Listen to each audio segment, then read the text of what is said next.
Thorrur municipal ఎన్నికల నేపథ్యంలో Congress party ఎన్నికల ప్రచారం ఊపందుకుంది. Palakurthi MLA SS Reddy, TPCC vice president Jhansi Rajender Reddy ఆధ్వర్యంలో పట్టణంలో నిర్వహించిన భారీ బైక్ ర్యాలీ ప్రజల్లో రాజకీయ చైతన్యాన్ని రగిలించింది. సుమారు 10,000 మంది ప్రజలు, యువకులు, మహిళలు, పార్టీ కార్యకర్తలు ఈ ర్యాలీలో పాల్గొని కాంగ్రెస్ పార్టీకి తమ అండదండలు ప్రకటించారు. పట్టణ ప్రధాన వీధుల గుండా సాగిన ఈ బైక్ ర్యాలీ కాంగ్రెస్ జెండాలతో, నినాదాలతో తొర్రూరు పట్టణాన్ని హోరెత్తించింది. ప్రతి కూడలి వద్ద ప్రజలు స్వచ్ఛందంగా ర్యాలీలు చేరి కాంగ్రెస్ పార్టీకి మద్దతుగా నినాదాలు చేయడం విశేషం. ఈ ర్యాలీ మున్సిపల్ ఎన్నికల్లో కాంగ్రెస్ అభ్యర్థుల విజయం దిశగా సాగుతుందన్న స్పష్టమైన సంకేతాలు ఇచ్చింది. ర్యాలీ అనంతరం హరిపిరాల క్రాస్ రోడ్ వద్ద పెద్ద ఎత్తున ఏర్పాటు చేసిన కార్నర్ మీటింగ్లో Palakurthi MLA SS Reddy, TPCC vice president Jhansi Rajender Reddy ప్రజలను ఉద్దేశించి ప్రసంగించారు. ప్రజల కోసం పనిచేస్తున్న ముఖ్యమంత్రి రేవంత్ రెడ్డిని విమర్శించే స్థాయి కేటీఆర్కి లేదని ఎమ్మెల్యే ఎస్ఎస్ రెడ్డి ఆగ్రహం వ్యక్తం చేశారు. మున్సిపల్ ఎన్నికల్లో కాంగ్రెస్ పార్టీదే పైచేయి. పట్టణ ప్రజలు ఇప్పటికే ఆలోచించి నిర్ణయం తీసుకున్నారు. అభివృద్ధి, పారదర్శక పాలన, ప్రజా సంక్షేమం కోసం పనిచేసే కాంగ్రెస్ అభ్యర్థుల్ని గెలిపించేందుకు ప్రజలు సిద్ధంగా ఉన్నారని ధీమా వ్యక్తం చేశారు. అలాగే పట్టణ ప్రజలు మాయమాటలకు మోసపోవద్దు. గత 10 సంవత్సరాలుగా దయాకర్రావు ప్రజలను మోసం చేశారు. ఇప్పుడు మళ్లీ మాయమాటలతో మీ ముందుకు వస్తున్నారు. తస్మాత్ జాగ్రత్త అంటూ ప్రజలను అప్రమత్తం చేశారు.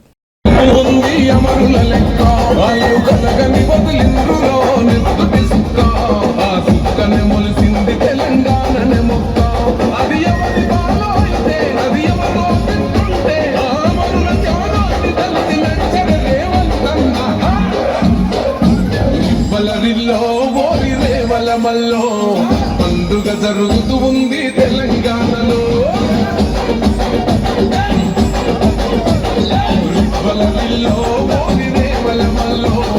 ప్రజాపాలన వచ్చింది తెలంగాణలో.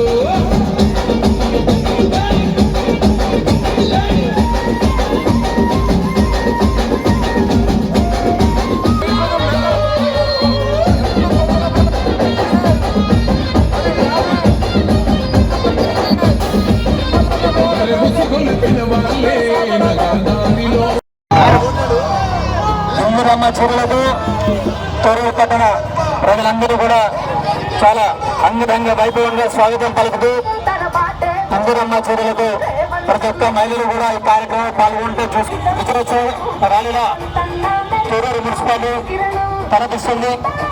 ప్రతి ఒక్క ఆడబిడ్డలందరికీ కూడా మేడం తరపున ప్రత్యేక ధన్యవాదాలు.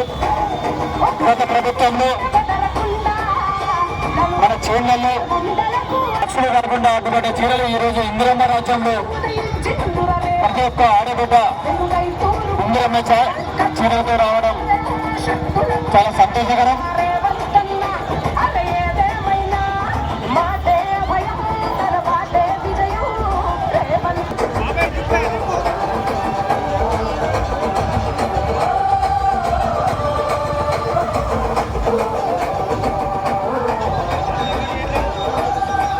దయచేసి ప్రచారం అనేది మీద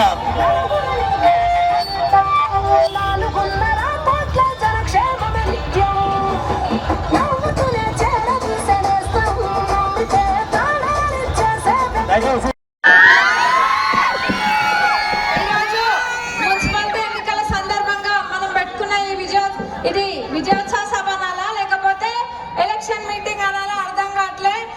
అందరు తొర్రూరు ప్రజలందరూ ఇక్కడనే రోడ్డు పైన ఉన్నట్టుంది.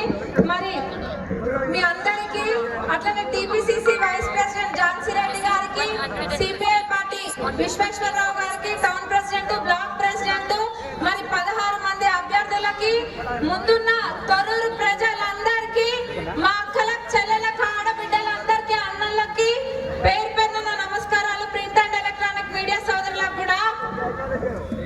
మీరు చూస్తున్నారు 2 ఏళ్లలో మన ప్రజా ప్రభుత్వం వచ్చినాక ప్రజాపాలన ఎట్లుందన్నది.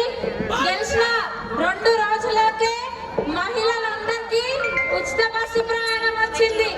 అందరు తెలంగాణ నలుమూలల్లో ఉన్న ఆడబిడ్డలందరూ కూడా ఎక్కడ ఎవరికే ఆపద వచ్చినా గానీ మేము ఎక్కడికైనా పోవచ్చు, చేతిలో రూపాయి లేకపోయినా గానీ ధైర్యంగా పోవచ్చు అన్న భరోసా కల్పించింది ఎవరు? రేవంత్ అన్న. మన కాంగ్రెస్ ప్రభుత్వం. అక్క ఆధార్ కార్డు పట్టుకొని పోయినరా మన మేడారంకి, లేకపోతే డబ్బులు అడిగినరా అన్నలని? ఆధార్ కార్డు అన్నలు ఇచ్చిండ్రా? ఆధార్ కార్డే కదా. 200 యూనిట్ల కరెంటు ఫ్రీ వస్తుంది అంటే ఎవరైనా కొన్ని సందర్భాలలో ఇళ్లలో కరెంటు బిల్లు కట్టకుండా కరెంటు కట్ అయిన సందర్భాలు ఉంటాయి. అవి చూసుండొచ్చు మీరందరూ కూడా. కానీ నాడు ఎవరికి కూడా అట్లాంటి ఇబ్బంది లేకుండా 200 యూనిట్ల ఫ్రీగా వస్తుంటే అందరూ కూడా చాలా సంతోషంగా ఉన్నారు. ఆరోగ్యశ్రీ ఆనాడు ప్రవేశపెట్టింది ఎవరు? రాజశేఖర రెడ్డి గారు కాంగ్రెస్ ప్రభుత్వంలో. అంటే పేదవాళ్ళు ఏదైనా ఆరోగ్యం బాగాలేకుండా ఏదైనా జబ్బు వస్తే ఆ జబ్బు కన్నా కూడా హాస్పిటల్ కి పోవాలన్నా భయం ఎక్కువ ఉండే, భయం ఎక్కువ ఉండే. అట్లాంటి సందర్భంలో ఆరోగ్యశ్రీ తీసుకొచ్చిండ్రు. మళ్ళా ఇప్పుడు ఆరోగ్యశ్రీని 5 లక్షల నుంచి 10 లక్షలకు పెంచింది కూడా మన ప్రభుత్వంలోనే. ఆనాడు రేషన్ కార్డులు ఇచ్చింది మన ప్రభుత్వమే, ఇప్పుడు ఇస్తుంది కూడా మన ప్రభుత్వం. ఎవరికైనా గత 10 సంవత్సరాలలో ఎవరికైనా రేషన్ కార్డులు వచ్చినాయా? ఒక్కలకు కూడా ఒక్క రేషన్ కార్డు కూడా రాలేదు. అప్పుడు ఇచ్చింది మనమే, ఇప్పుడు ఇస్తుంది మనమే. తినే తిండి కాడ ఉన్నోళ్ళకి లేనోళ్ళకి ఏం తేడా ఉంటదని చెప్పి ఎవరన్నా కాయ కష్టం చేసేది బుక్కడు పువ్వ తృప్తిగా తిననికే కదా అని సన్న బియ్యం ఇస్తే అందరూ కూడా ఈరోజు బుక్కడు పువ్వ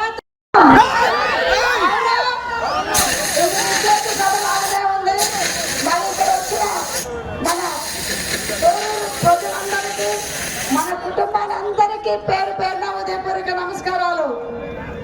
మరి నిన్న మీ అందరికీ తెలుసు, ఇక్కడ మన బ్రదర్ కేటీఆర్ గారు, బ్రదర్ అని ఎందుకు అంటున్నానంటే ఆయన అక్కని సంబోధించింది కాబట్టి నేను కూడా బ్రదర్ అని సంబోధించాను.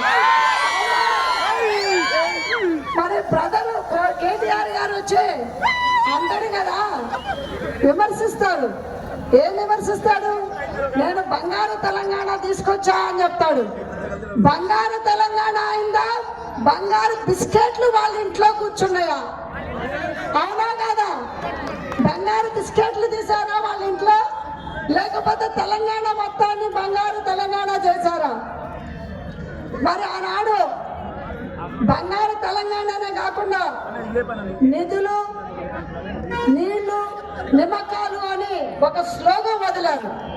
ఆ స్లోగాన్ని మీరు వదలటం అయితే వదిలారు స్లోగాన్ని, దానికి సొల్యూషన్ అయితే ఇవ్వకుండానే వెళ్ళిపోయారు. అవునా కాదా? మరి వాళ్ళు స్పీచ్ అయితే ఇచ్చారు, మరి యూత్ కి ఫ్యూచర్ ఎక్కడ ఇచ్చారు? ఇవ్వలేదు కదా. మరియు ఆయన చెప్తారు మరి ఉద్యోగాలు యూత్ అందరికీ, యూత్ గురించి ఈనాడు మాట్లాడుతున్నాడు.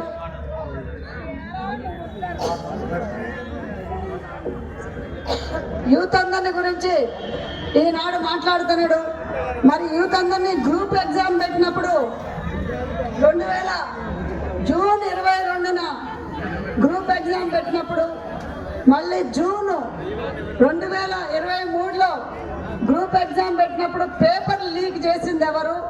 మరి మా యూత్ పిల్లలకి, తెలంగాణ యూత్ పిల్లలందరికీ ఒక డిప్రెషన్ అయ్యి ఎంతో మంది సూసైడ్ చేసుకోవడం జరిగింది. వాళ్ళ ఆత్మఘోషే ఈరోజు మీ పాలట శాపమై కూర్చున్నది. తొర్రూరులో మున్సిపాలిటీ ఎలక్షన్స్ జరుగుతున్నాయి. ఇక్కడ తప్పకుండా తొర్రూరు చైర్మన్ సీట్ మేము గుట్టబోతున్నామని చెప్పడంలో ఎటువంటి అనుమానం లేదు.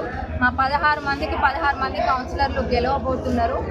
ఇంకా ఏంటంటే అవతల ఎంతసేపు అబద్ధ ప్రచారాలు చేయడము, ఇంకా ఎవరిని తీసుకొచ్చి మా ముఖ్యమంత్రి గారి పైన పర్సనల్గా వ్యాఖ్యలు చేయడము, ఇది తప్ప వాళ్ళు చేసిన డెవలప్మెంట్ ఏం లేదు. గతంలో మున్సిపల్ శాఖ మంత్రిగా కేటీఆర్ గారు ఉండే, మరి ఇక్కడ అన్ని కనుక చేసి ఉంటే ఇంత అసంతృప్తితోటి పనులు కూడా ఉండవు. ఇవన్నీ కూడా పూర్తి చేయించే బాధ్యత మాది. మా ముఖ్యమంత్రి గారు సహకారంతో తప్పకుండా తొర్రూరు పట్టణాన్ని డెవలప్ చేస్తాం. మరొకటే తొర్రూరు ప్రజలందరినీ కోరుకునేది ఒకటి ఏంటంటే 11వ తారీఖున ఎలక్షన్స్ జరుగుతుంది. మీ అమూల్యమైన ఓటుని కాంగ్రెస్ పార్టీకి వేసి అధికార పార్టీకి ఓటేసి అభివృద్ధి బాటలో నడవాలని అందరినీ